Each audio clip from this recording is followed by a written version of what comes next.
welcome you all to this very first workshop on digital history and archives hosted by the Caucasus Through Time Network. And just to let you all know, this event is being recorded. So the idea to organize this series of workshops, it stems from my own experience of working with digital methodologies during the lockdown, because I could not go to the site to conduct surveys. And so my work, it heavily relied on digital archives. However, towards the end of my work, I got really interested in exploring digital methodologies further, specifically digital history and digital archives. Furthermore, we at Caucasus, we believe that the methodologies used in the region are really the conventional ones, developed during the time of the Soviet Union. And so it is timely to bring the digital paradigm to the forefront in today's age of social media, computational marvels, and artificial intelligence. However, when we use digital methodologies, certain questions come to the mind, like how accessible, reliable, unbiased, significant, and challenging these methodologies can be. So in today's workshop, we aim to have a healthy discussion around these discourses while understanding digital history and archives as a research methodology in the Caucasus and beyond. Thank you. Over to Magda. Hello to everyone. For those of you who are joining us on the first time, we are the group of master and PhD students working in the Caucasus. The aim of the network is to bring together the regional archaeological, anthropological, and the historical debates, create healthy and friendly environment on ongoing Caucasus research. We are open to the field of history, art history, anthropology, archaeometry, etc. The network is inclusive and encouraging environment. We put strong emphasis on uniting the transcending national boundaries and enhancing dialogues. Importantly, we provide a space for scholars to showcase their work and thereby facilitate scientific knowledge and exchange. And also, if you are willing to present your work, you are more than welcome to get in touch with us. So, Sabina, you can keep on. Thank you. So a quick introduction of the event program. Our first workshop facilitator, Dr. Katrina Herring, who is an adjunct faculty from George Mason University, will walk us through development of digital infrastructure and its impact on research landscape. This will be followed by our second workshop facilitator, James Bailey, who is a research assistant at the University of Vienna, and he will walk us through the challenges building and maintaining digital infrastructure, followed by a discussion also throughout the workshop. If you have any question, just feel free to drop it in the chat box and we'll be able to take it up towards the end. Thank you. Over to Katrina. Thank you so much for the nice introduction, and it's a pleasure to meet all of you. It's wonderful to be here, and just following up on your introduction, I want to say, if you have any questions during my presentation or the subsequent presentation, feel free to enter the questions in the chat as well as raising your hands. And I will, try to be brief so that we have plenty of time for discussion at the end of, I think, both James and my presentations fit very well together. Can you hear me?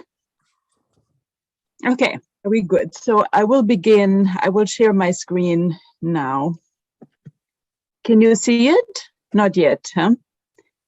Okay.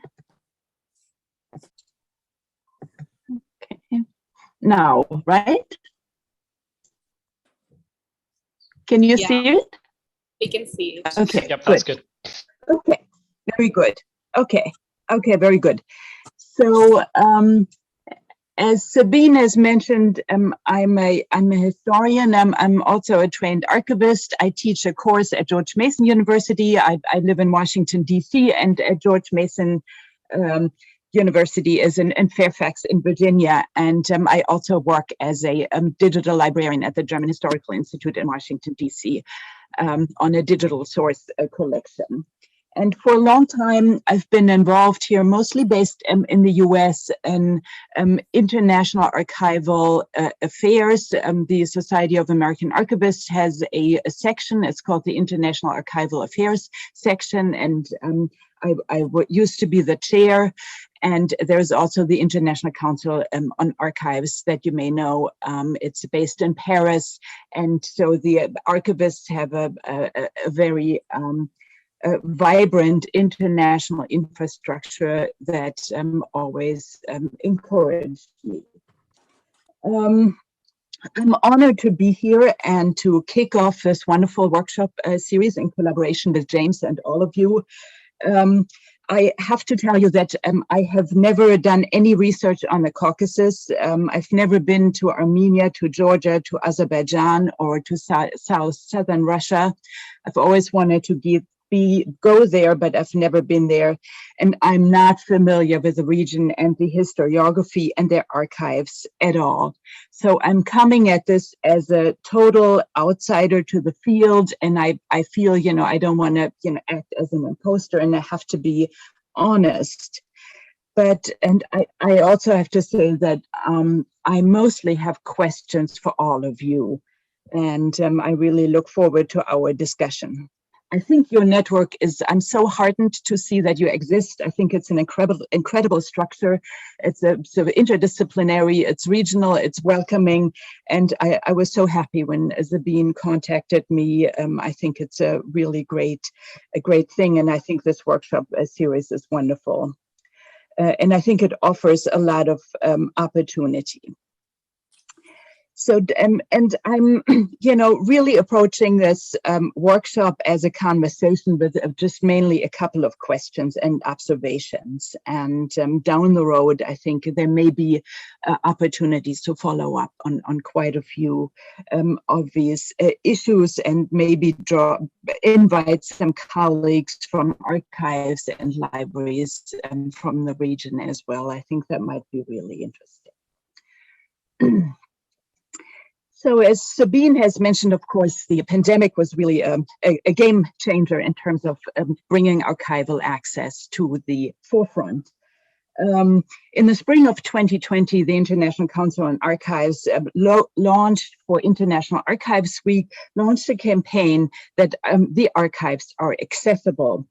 And by this campaign, they highlighted that despite the pandemic, archives remained accessible for researchers. They made digitized collections and materials available. And they just wanted to highlight that even though the physical archives were closed, the collections were still be there. ICA's slogan, of course, reflected aspiration as well as realities. As many researchers have discovered, they have encountered massive barriers to access to online discovery and access due to many reasons, including unprocessed records and collections that have not been digitized, poor paywalls, records that had such poor metadata that they couldn't be discovered. And so there were just many reasons why archives were not accessible. Also, just taking one look at this map just shows you the enormous disparities in which archives are accessible and where are the blank spots around the globe. And that includes, of course, also, I imagine, many archives and libraries in the Caucasus. And so you have, in Russia, in Africa, of course, there are many, many archives there, but they are just not on the map. And that is a persistent problem. Of course, in addition to this and complicating, there is a persistent lack of access to security issues, political conflicts and wars, and that's of course very relevant for the Caucasus as well. And I can imagine that many of you have encountered such barriers, and I would be very interested in hearing from you. And of course, right now, this is extremely relevant for Russia and Ukraine. and of course raises existential questions for, first of all, the scholars who live there, who live on these conditions, who are forced to flee, and of course also researchers who may not be able to access any materials anymore, who are unsure if they will ever be able to enter Russia, for example, again in the next years or even decades. So some of my colleagues have a real question. So, of course, the digitization has increased access, and that has made many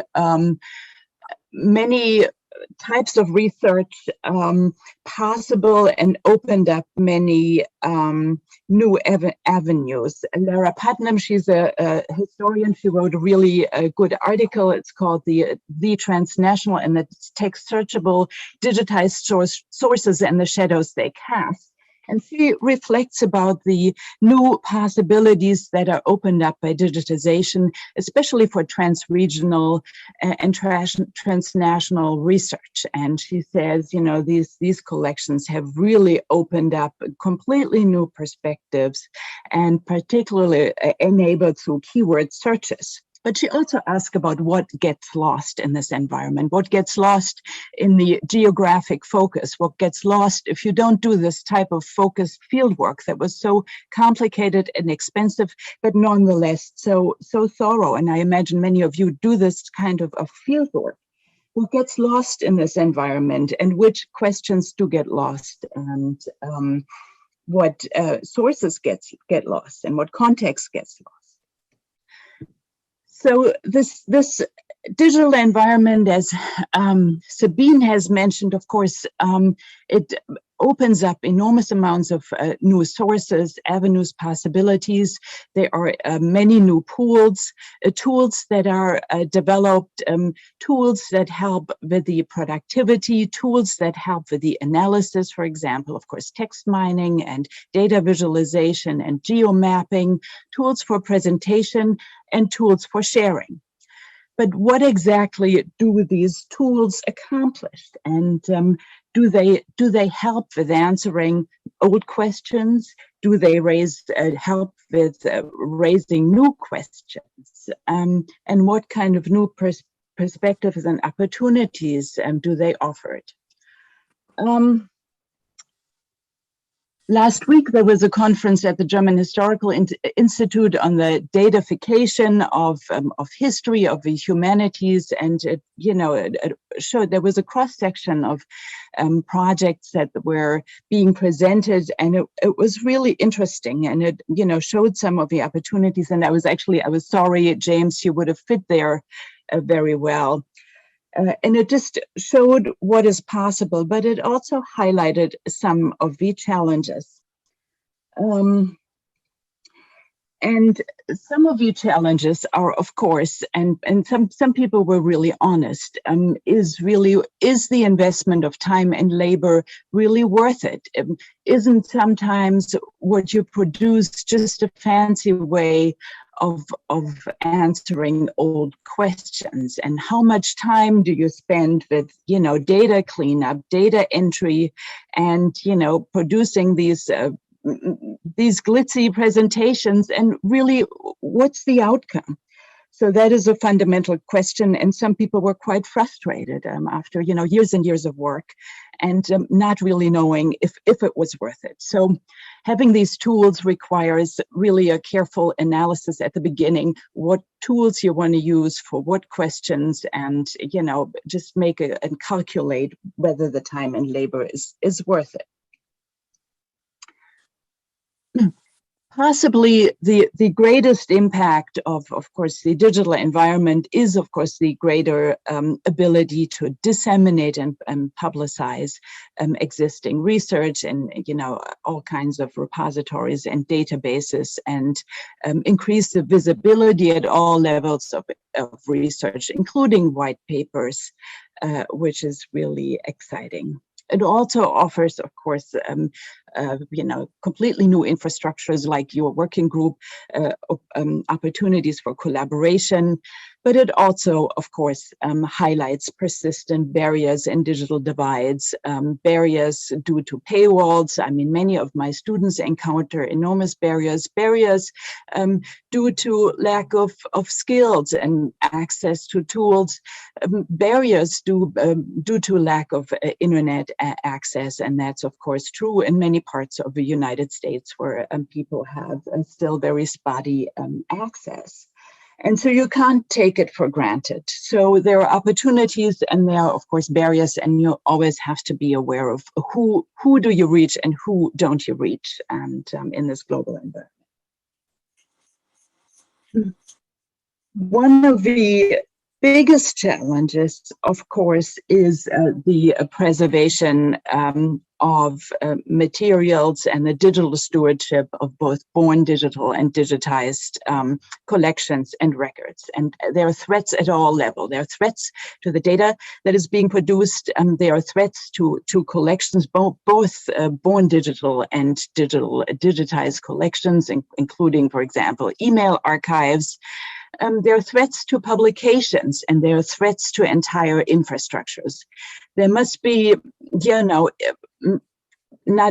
tens of thousands of digital projects that no longer exist because there was no preservation strategy, because there is a lack of infrastructure. There are data sets that got lost. There are oral history interviews that got lost. So it is a massive threat. And that is a really big challenge. And I know James is also going to talk about it. I'm glad you're going to address it.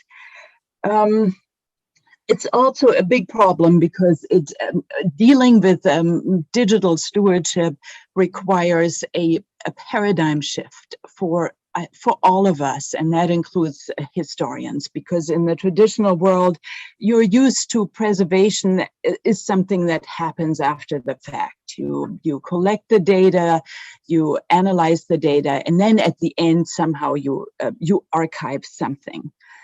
But the digital environment really makes it necessary. It's important to flip this, and you have to start thinking about preservation right at the beginning of a project if you want to preserve the files. You have to identify which part of the data, for example, that you collect or the collections you want to preserve, in what form and where. You have to start negotiating with repositories early. So, and that is a paradigm shift, and I think many people haven't really quite adjusted to it, and I certainly know that many historians are not accustomed to thinking in this way, and I think archiving is still not on their radar, nor is collaborating with archivists.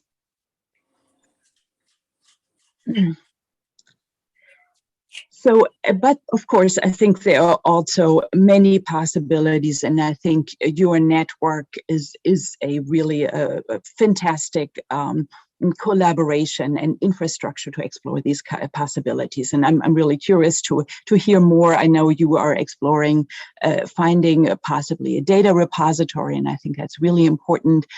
And I think looking for a data repository is one really interesting way of, on the one hand, supporting collaborations and in a regional network like yours, and encouraging strategic thinking across disciplines. And you probably know, or that there are a couple of alliances, a couple of organizations that might be, interesting, can support such projects. There is the Research Data Alliance, that's a really important umbrella. There is the OSF Data Repository, that's a really attractive option to also for unaffiliated researchers. And of course, more and more universities establish data repositories at libraries. And so all of these are important collaborations. And these people, these specialists need to be brought aboard early. I also think that, of course, there are other networks. I just saw when I started preparing for this a little bit that there are, what kind of regional networks exist, and some of you may be familiar with it. Yes, there is now a new international association of Armenian librarians and archivists, and it might be interesting to invite them at one point. And, information professionals have long been very collaborative and international, and I think these are really networks you can tap into. And there also exist grants, and I think that might be interesting also for your network to explore some strategic development grants on possibly establishing a joint repository. I know the International Council on Archives has the International Development of Archives grant that might be really interesting. And the Society of American Archivists has a smaller grant. It's a strategic growth grant, but that might be also interesting to explore possible options. Okay, so overall, I think I just want to emphasize how important it is to bring archivists and librarians on board always, and consider them as partners. As equal partners in any collaboration, especially in international networks. And I was thinking, as one step toward collaboration, maybe we could establish a joint Zotero group library where we can share the resources that I've shared here in this talk and share them.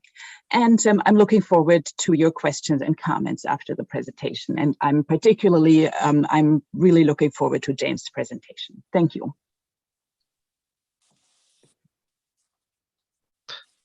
Okay, right. I will just get on and screen share myself then. Are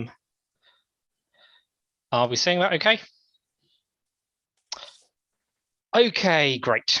So to give a bit of background beyond the very kind introduction earlier, I'm sort of coming at this from a sort of different angle in that I am both a Caucasiologist and a digital historian. My work is not very archive focused, but it is very building digital resources focused. So the core of my work is creating a prosopographical database. That's a collection of sort of structured person data for the Caucasus region in the 12th century, mostly derived from chronicle materials. And building things like that gives a very different framework of the sorts of things that need to be stored from some of the traditional issues around archiving, because what's produced at the end is, of course, a bit different to your sort of book or paper or whatever, such that there's and that creates certain new challenges when you've got this collection of very interlocking data that is also designed to be viewed and used in particular ways. We sort of all use books more or less in the same way, but data sets slightly less so. Anyway, so this is mostly going to be a presentation almost coming from the point of view of you are making some digital resources, you are putting some data together, what do you do? And that will hopefully be helpful either if you're doing that yourself, or it will be helpful to understand where people are having to come from when they're going through that process. Right, is this gonna, oh, yeah, there we go. Kinds of digital resources. As I said, there's an increasing diversity going on of what we need to store over time. And that includes things like projects with associated toolkits, which might actually be necessary for how you look at the data.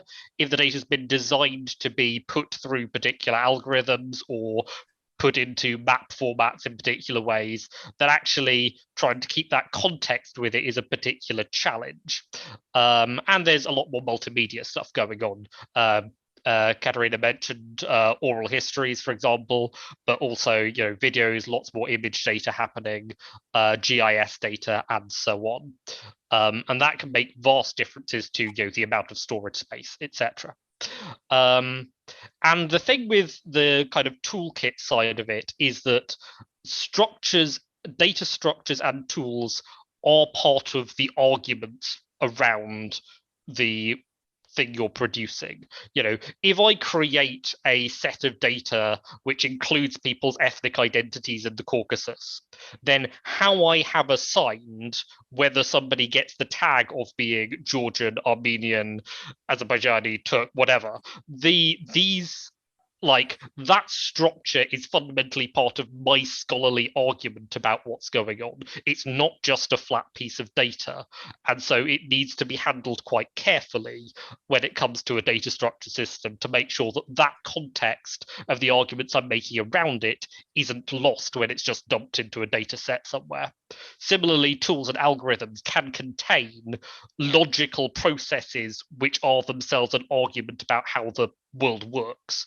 And that's a really important thing to bear in mind when thinking about what kind of resource you're preserving, because sometimes you need to preserve a lot of interlocking parts of a project to actually give it the context for it to make proper sense. There are some core standards, but these don't always fit all projects. So linked open data triples, for example, are a common data format, but there are some issues with them because they're very much designed for data where everybody agrees what the data is. They don't deal with disagreements very well. And the other thing to think about, which I'm about to go on to, is metadata. Secondly, we need to think about why you're preserving a resource. Think about what your goals are when you're trying to preserve your data and what might other people use it for. Will people be reanalyzing this? What do they need to know to do that? Or do they need your data to understand a paper or a book that you've published with it? And if they need your data for that, can they access it in the way they need to do that? So if, for example, they need to see your data mapped out to understand the book, then it might not be sufficient to simply put a load of coordinates in a single flat file in a database, because people just, even if the data is technically there, it won't be accessible to the people who actually need it. So there's these core questions, sort of how do you plan for it to be reused? What are you storing in what format? And who is responsible for that? The kind of person side of this is incredibly important. One of the common things that is used as a kind of gold standard, though there are problems with it, which I'm about to get onto, is this idea of FAIR. It should be findable, accessible, interoperable, and reusable. That's a sort of good starting point.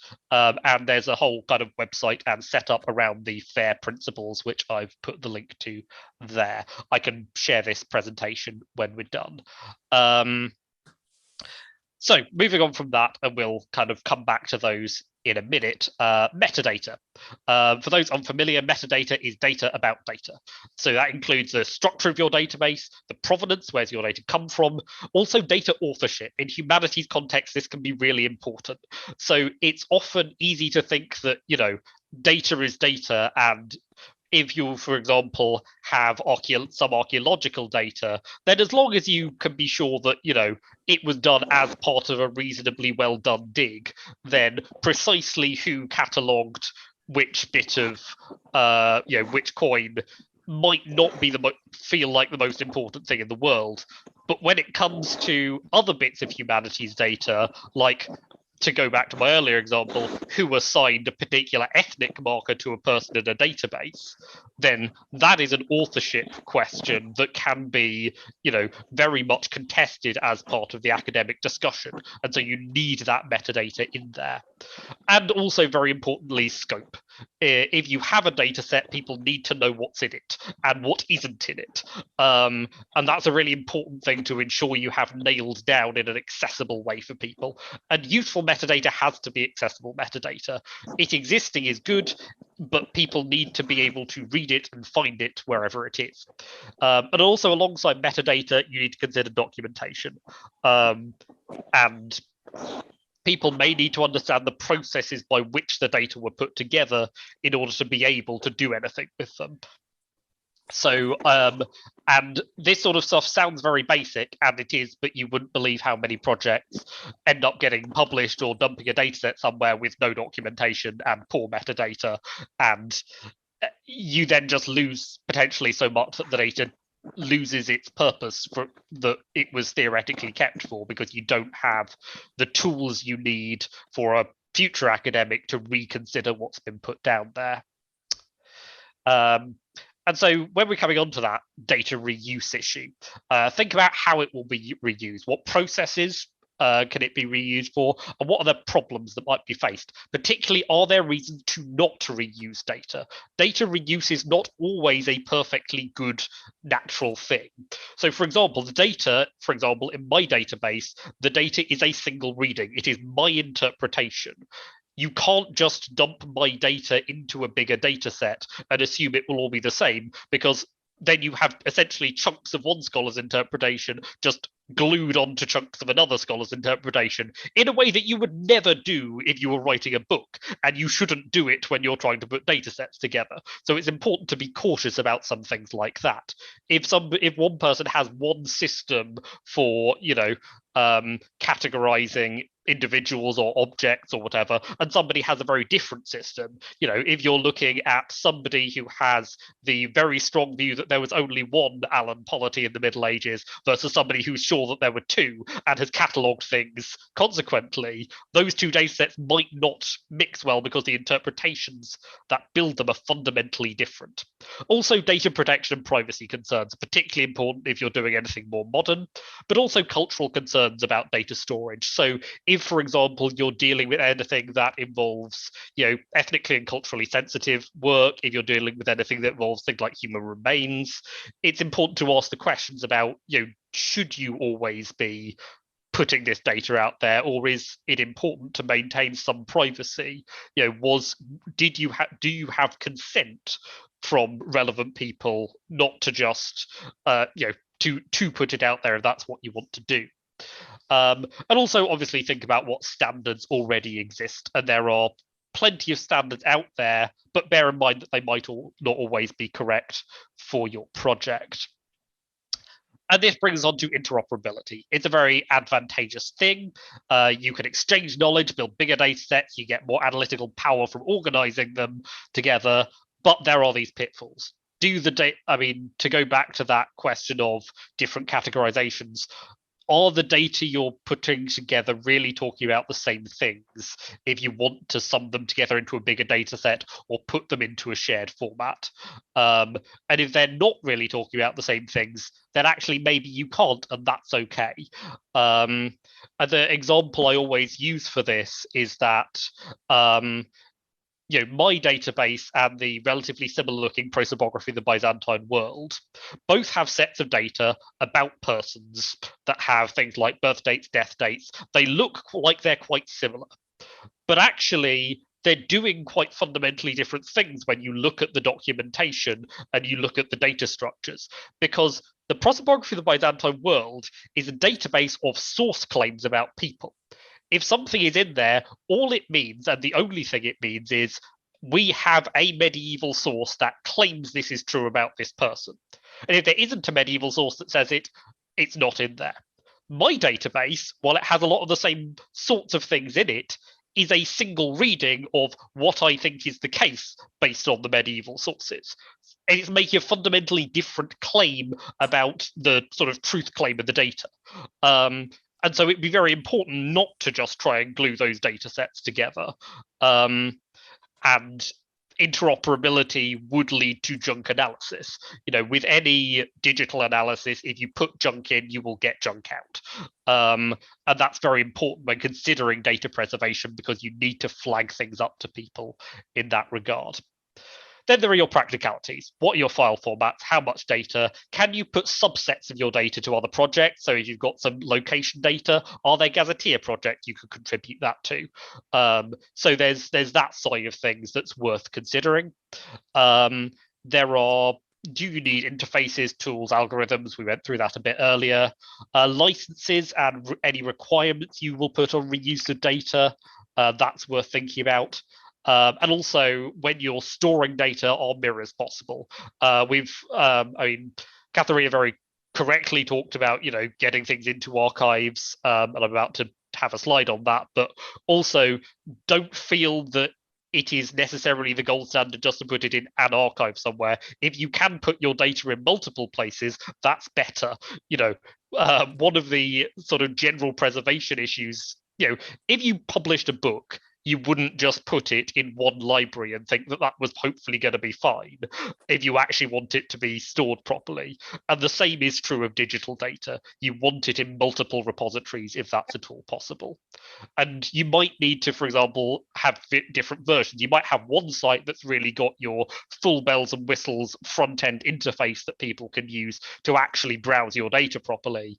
But then actually, if you can keep a flat copy of the data in a much more simplified format in a couple of other places, that essentially armors it against anything that might happen to the sort of main version, as it were.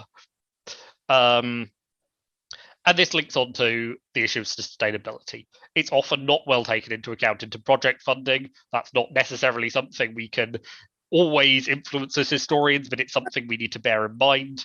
Working with partners from an early stage is one of the most important things that we can do to counter that, whether that's university libraries and computer services, public library services, or open access repositories. There's big online repository systems, dumping something on GitHub, which is a very standard public upload repository system, is very much a better than nothing option. And it can be used, of course, alongside other things. It's worth thinking about what happens when things change. People move on and change jobs, technologies update. And when we're thinking about medium-term preservation of data, one of the things we have to be thinking about is, where are the failure points in this system? And how do we ensure that ideally things are being done by institutions rather than individuals? And things are done in formats that are going to be as future-proofed as possible, or in some cases we both have the future-proof format and the thing that does all the things we want to do right now. You sometimes just need to take multiple approaches to the same problem. And so this who is responsible for what question is vital. And this comes back to your plan, because it's very important that if you're going through this, you just build a data management plan for your data. That's to again echo Katharina, like this is a thing you do early on rather than a thing you do at the end. And ensuring that you do that with relevant people, and that's institutions you can store data, also sample users of your data. You want to ensure that that if you can envisage reuse cases, the people who might reuse it actually need to be able to do that. And people with other ethical stakes in the data, as I mentioned earlier, either because their data is included or data that is culturally important to them is included. Those are very important things to try and take into account when you're planning for your data's sort of future. So to run back over that as a summary, first step, ensure you have a plan. You've got these core questions to hit. Your how, do you plan for it to be reused or reusable? That's really your starting point. And then once you have worked out that, then think about what's being stored, who's responsible, where's it going to go? And the answers to that will be dependent on your data, your metadata, your aims, your research questions. These are individual for individual projects. There is not a one size fits all, and I have seen far too many people sort of run off chasing the holy grail of perfect, interoperable, everything, all the bells and whistles. And actually, that's not always the right approach. You need to think for your individual data about how it can be used and what you're saying with your data, because data isn't just a flat, neat thing you can stack in a box. It comes with context, it comes with your academic arguments that you've used to build it. And you need to take those things into account when thinking about how somebody might pick that up again in future, or whether they have the information to know what you're talking about, because your data are talking whether you want them to or not. And then we've got this, starting point of FAIR principles, fairness, accessibility, interoperability, reuse. And that's a good starting point to take into account.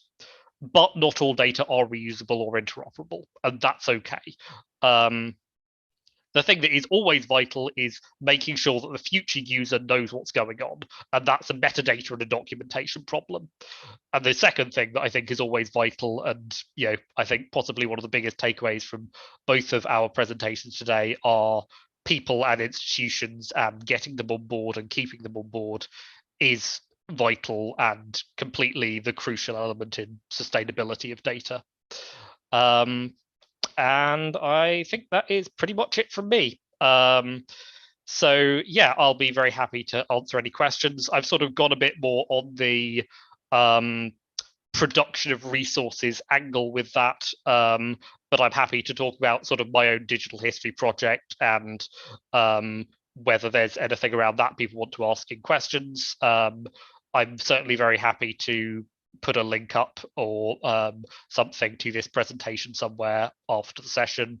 And if anyone sort of thinks of questions later, then by all means do drop me emails or Twitter messages or whatever.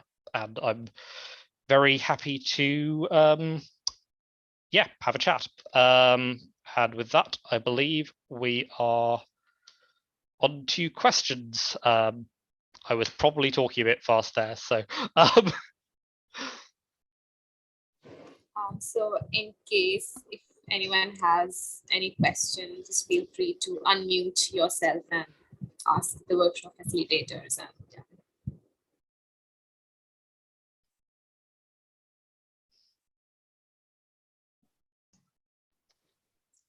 I have a question. Like, I had this question in my mind. So recently I was sending a proposal for a research project to my supervisor, and my methodology was like, I was going to focus on archived newspaper articles and documentaries and some images from like 1960s.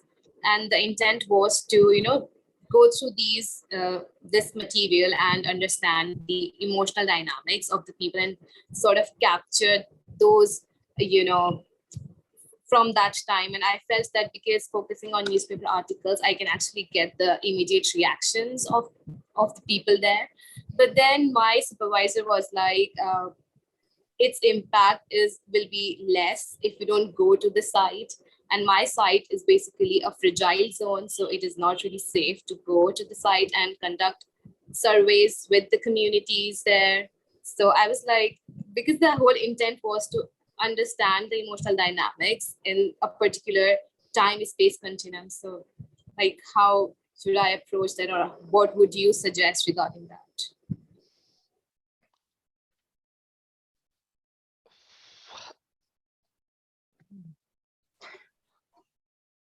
James, do you have any suggestions? So what was the reasoning? I mean, it's, safety is of course a prime concern, and so what was the reasoning of, not advising you to go ahead? Or have you submitted the grant proposal? I have, like, I'm still working on it. So my question is, so I have another question, which is like, how reliable can be these digital methods? Like, can we really rely on digital methods? And because he told me that there will be certain bias in how the newspapers really report certain incidents, or how the public institutions keep certain archives while ignoring other archives. So he was like, it's important to talk to the communities on the site. So like, are these digital methods at par with the traditional methods really? So that is the question, I would say. I guess this is somewhat possibly more a my end question. I think the way I would put it is that I don't think digital methods I don't think that they necessarily give you a fundamental reliability change as compared to traditional methods. They change what you can do, because in part they change the speed and power with which you can do it. And that comes with both upsides and downsides. So for example, I suppose an example would be that in my case, if I wanted to make a map of all the places that an individual person was known to have been through the 12th century chronicle material, I could go through all of the chronicle material bit by bit, and it would probably take me, 2 or 3 days to make that map for one person. With my data set, where I have essentially, codified all of that data, I can produce 20 such maps within an hour. So just the scale of what I can do, and the fact that I can then, compare those maps for 200 people as a integral part of a project, that does fundamentally change the kinds of analyses I can do. But underlying it, the chronicles I'm getting the data from are still the same pieces of data. So these things don't obviate the need for traditional source analysis. You still need to have those sort of bases and biases are still in there, but having things in a more digitized format lets you do new things with them that can enable you to talk about what they're saying in different and often more comprehensive ways. So I think that will be my take on it. I think that there are, issues with source survival and so on. You can't analytically replace things that are missing due to patchy source survival. But what you can do is, with what you have got, find new ways of looking at it and spot patterns that you wouldn't be able to find, just going through it by hand, as it were. Thank you for such a detailed answer. Yeah. Yeah. Do we have any other questions? Yeah. Just want to add, that's really excellent advice, James. I think it's very well put. And yeah. And you can also, of course, do source criticism and analysis remotely if you can, if you've got the opportunity.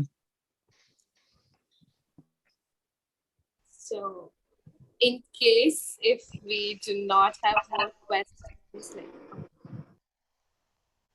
I can have. James, I think you mentioned something about the preservation of the data, because the time will come when our data will became as an archive, so we might lost it. So do you have some advice how we can keep our data and preserve it without one day become the artifact which is gone and might be a big issue? So I think I just go back to some of the core things that both Katharina and I were talking about. So ensure that you have a plan, ensure your data is in as many places as possible. Basically the more copies of it there are floating around, the more chance that somebody's going to have one of them in a number of years' time. This is true of medieval chronicles, and it's true of modern digital resources. Just make more of the things. And also, ideally you want this to be done by institutions with good onboarding of the institutions. The thing you don't want is, for example, for it to be, a professor at your university has a personal web page section which he puts his data on, and then he retires in 5 years' time and it's gone. That's the bad outcome. That's why things like archives and university libraries and trying to persuade funding bodies that we need funding to help them keep these things online are so important, because we need those structures that will keep things in place. So if it has an open access, you have more cons that to preserve it and that everybody can access as well, right?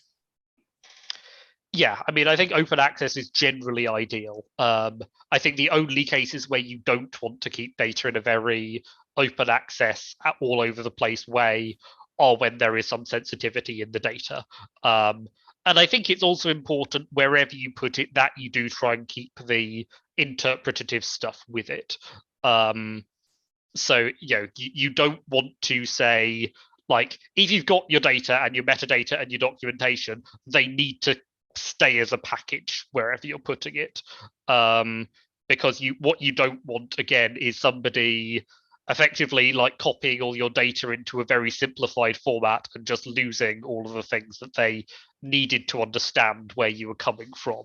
When you said like, I don't know, if you were saying, I think this artifact is from like this cultural group or whatever, how you're defining that cultural group and what that means that is very important to anybody who wants to understand what your data means. So yeah, I think it's important to keep in mind that data does there is because data is a sort of computery thing and people think of it as all automated and swishy. There is a tendency for people, I think, to think of data as this as not having those sort of awkward humanities-y things of, okay, it has meanings and they're not always the same depending on who's reading it and so on. But data can be like that. It's information. It can have all the same properties and source issues that any other bit of information has. Sorry, like from this case, can you bring some examples from the Caucasus, because you are working there, right, on the Caucasus materials? Yeah, I think Katharina had something to say, but I'll jump in after that. No, I don't want to go ahead. Okay. So sorry, it was examples of the Caucasus of issues with so I guess the core example from my work that I tend to bring up of where data has a strong interpretative function is in my own data set. I include and use a lot of data on ethnicity and ethnic identity, and when you're getting that from medieval chronicles, there's a lot of very arguable points about how these identities are structured, how people think of them. So, for example, I, in my data set, sort of don't have a very strict defined line between this is an ethnic identity and this is a national identity. Some people would disagree with me on that and say that in the medieval Caucasus, you can clearly delineate between those two things. I don't think that's true, and that affects how I structure that data. And that means that, for example, the Mahagadzeli, the Zakharid family, in my data set, they are tagged as Georgian and as Armenian on the kind of ethnic national identity flags, which, I think from the sources, that's a pretty robust thing to argue, but there are certainly some Georgian historians who have very strongly argued that they were definitely Georgian and not Armenian, and some Armenian historians who've argued exactly the opposite. But because of that, but that essentially just means I'm fitting things into a certain set of boxes that I think are the explanatorily powerful thing to do, but other people, will have other interpretations. And it's important that when they look at my data, they understand that what they're reading is my interpretation and not that this is just, and that what I'm putting down is that it is not a very strictly like, this is clearly, truth that got dropped on me from, directly from the 12th century or whatever. And I think the other sort of thing I would add to that is to go back to my example about prosopography of the Byzantine world, because there is also the distinction to be made between what you're saying, data that says something that is almost the product of some analysis and data that is very strictly trying to codify a source. And these are quite different things. So for example, Tamar of Georgia, there are like 3 or 4 different source death dates for her. There's a lot. There's 2 in the Georgian sources. There's, I think, a different one in one of the Armenian chronicles. But that starts mattering when you have this distinction, because if you're creating a database that just says, here is a database of stuff sources say, then Tamar can have 3 death dates in your database, and that's fine, because you're just trying to codify what's in those original sources as a data format. But if you're trying to do what my database does, which is essentially to create a database that is more of a model of that period of the past, then you start hitting the problem that people can't actually die 3 times. And you need to, and so in my data set, there is for problems like that, there is a resolution of them that is baked into the data. And so these 2 data sets can look very similar, but they're making very fundamentally different claims about what they include. And again, that's one of these documentation problems. People need to realize what they're looking at, and different data types and data models can actually, sometimes look deceptively similar whilst actually presenting really very different sets of ideas about the past. Did that make sense? Hopefully that made sense. Yeah, thank you. Yeah. Thank you. Do you want to add? Okay, Sabine, no, thank you. I think it's noon already, but I just wanted, that was really an excellent explanation, James, but I just want to add one question. So are you thinking of possibly looking for a repository as as a home for materials, data sets that members of a network produce, beginning with like the recording of this talk? So I think that might be a really interesting and worthwhile project, and I'd be happy to help finding an institutional home. Yeah, it sounds like really wonderful and interesting, and we would love to explore the possibility with you. Yeah, that's Yeah, great. totally agree. Yeah, thank you.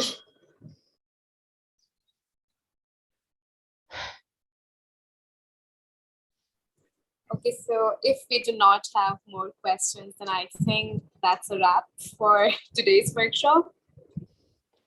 So just a short gratitude note to our wonderful facilitators. Thank you so much for walking us through the challenges and the significance of digital methodologies and helping us understand digital archives in a better way.